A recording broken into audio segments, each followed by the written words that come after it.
Hello, beautiful people. Welcome back to my YouTube channel, Nainisha's Diaries. Hello hi అందరికీ. నేను ఇంకొక 2 healthy బ్రేక్ఫాస్ట్తో వచ్చేసానండి.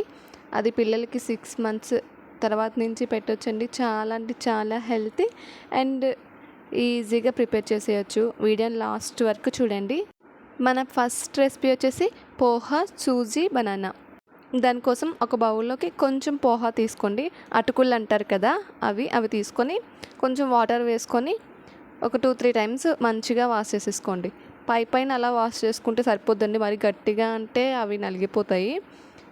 Wash చేసుకున్న తర్వాత ఇప్పుడు ఫ్రెష్ వాటర్ వేసుకొని సైడ్కి పెట్టేసుకోండి. దీన్ని ఒక 15 మినిట్స్ అలా సైడ్కి పెట్టేసుకుందాము.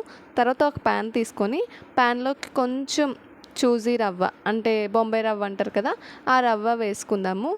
దాన్ని మంచిగా రోస్ట్ చేసేసుకుందాము కొంచెం కలర్ చేంజ్ అయ్యే వరకు. దాన్ని ఒక బౌల్లోకి తీసేసుకుందాం. ఈలోగా మన అటుకులు కూడా నానిపోయి ఉంటాయండి.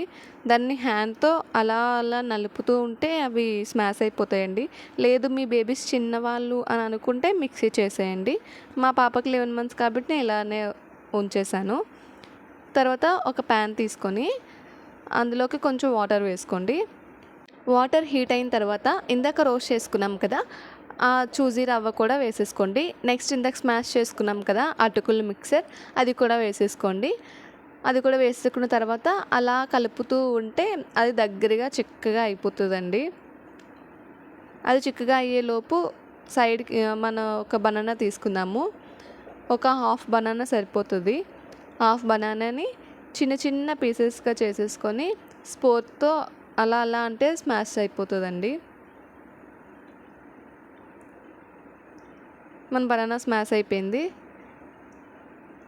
మనది చూజీ రవ్వ కూడా ఆల్మోస్ట్ దగ్గర చిక్కపడిపోయింది. ఇప్పుడు స్టవ్ ఆఫ్ చేసేసుకుందాము. ఈ కన్సిస్టెన్సీ ఉన్నప్పుడు స్టవ్ ఆఫ్ చేసేసుకుందాము.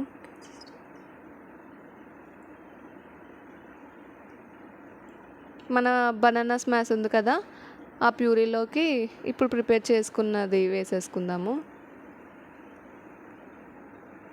వేసేసుకొని మొత్తం మిక్స్ అయ్యేటట్టుగా కలిపేసుకుందాము. అంతేనండి, చూసారు కదా ఎంత ఈజీగా అయిపోయిందో. ఎంత ఈజీనో అంత హెల్తీ అండి. పక్కా ట్రై చేయండి మీ పిల్లలకి మాత్రం. బనానా వేసాం కాబట్టి కొంచెం స్వీట్గా ఉంటుంది, పిల్లలు తినడానికి ఇష్టపడతారు. నెక్స్ట్ ఇది చూజీ ఉప్మా. దానికోసం క్యారెట్, ఆనియన్, గార్లిక్, కొంచెం జీలకర్ర, కొన్ని కరివేపాకు అవన్నీ ఒక ప్లేట్లోకి తయారు చేసేసుకొని పెట్టేసుకుందాము. ఒక ప్యాన్లోకి కొంచెం ఆయిల్ వేసుకుందాము. ఆయిల్ హీట్ అయిన తర్వాత ఇందాక ప్లేట్లోకి తయారు చేసుకొని పెట్టుకున్నాం కదండి, అవన్నీ ఒక్కొక్కటిగా వేసేసుకొని మంచిగా ఫ్రై చేసేసుకోండి.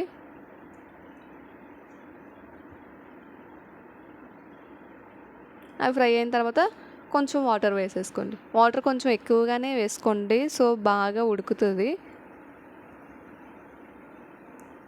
ఆ వాటర్ కూడా మంచిగా మరిగే వరకు వెయిట్ చేసేద్దాము. నేను సాల్ట్ యాడ్ చేయట్లేదు. ఈ రెసిపీ కోసం నేను ఎర్ర నూక అంటారు కదా, అది యూస్ చేస్తున్నా. ఒక 2 టేబుల్ స్పూన్స్ సరిపోతుంది. ఆ నూకని ఇందులో వేసేసుకుందాము. నూక వేసుకున్న తర్వాత అలా కలుపుతూ ఉంటే అది ఉడికేసరికి దగ్గరగా అయిపోతుంది. చూసారా ఎంత చిక్కగా అయిపోయిందో. కలర్ఫుల్గా కనిపిస్తుంది క్యారెట్ వేయడం వల్ల.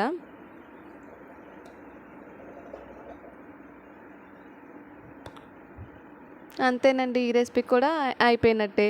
దాన్ని ఒక బౌల్లోకి సర్వ్ చేసేసుకొని పిల్లలకి తినిపించేయడమే. ఎంత కలర్ఫుల్గా అనిపిస్తుందో అంతే టేస్టీగా, అంతే హెల్తీగా కూడా ఉంటుందండి. పక్కా ట్రై చేయండి. మీకు కనుక ఈ రెసిపీస్ నచ్చినట్లయితే please do like, share and subscribe. Nainisha's Diaries.